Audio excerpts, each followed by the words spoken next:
the little library that changed a whole town.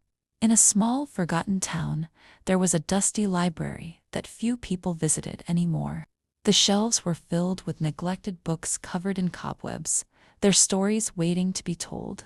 The librarian, Mrs. Wicks, was 75, with silver hair and glasses thick as bottle caps. She arrived at the library every day, even though it was nearly empty, with only a few kids now and then who would wander in to do homework or escape the cold.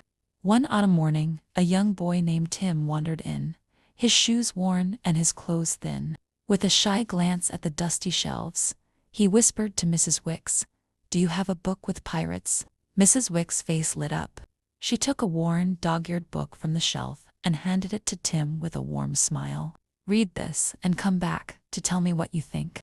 Tim read the book in one night. The next day he returned, and Mrs. Wicks handed him another. Slowly, word spread among the children, and Mrs. Wicks' little library became a haven of adventure and imagination. Every week, more children joined her book adventure club. They came, drawn by stories that made them laugh, gasp, and dream. One day, a journalist passing through town heard about the library. He wrote an article titled "The Woman Who Saved Her Town with Books." Donations poured in, and soon the library was filled with new books and fresh paint. Mrs. Wicks was offered awards and public recognition, but she only wanted to see the children's faces light up with wonder. Then, one day, after a particularly lively book club meeting, Tim, now older and more confident, found a small, curious drawer beneath Mrs. Wicks' desk.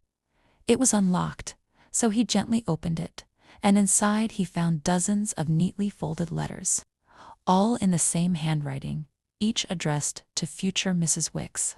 Tim frowned, reading one. "Dear future me, I hope today is a day of wonder. Remember when you first held a book and thought it was magic? Give that magic to others. Love me." Tim looked up, puzzled. Mrs. Wicks noticed his stare and walked over, her eyes soft.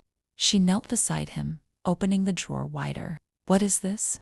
he asked, his voice barely a whisper. She smiled. "Letters to myself from when I was a little girl." Tim's eyes widened as she pulled out a small, weathered book. She opened it to the front page, where, written in a child's careful scrawl, it read, "Dear future me, when you grow up, be the person who brings stories to life so no one feels alone." He realized then that she had been writing letters to herself all her life, imagining that she'd one day grow into the woman she wanted to be. She hadn't just built a library for her town.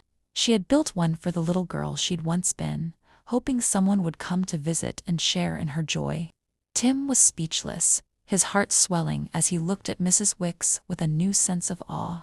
She had transformed a forgotten library into a sanctuary for everyone, including herself, and in doing so, she'd made her childhood dreams come true. Subscribe for new uplifting tales every day, and let's spread positivity together.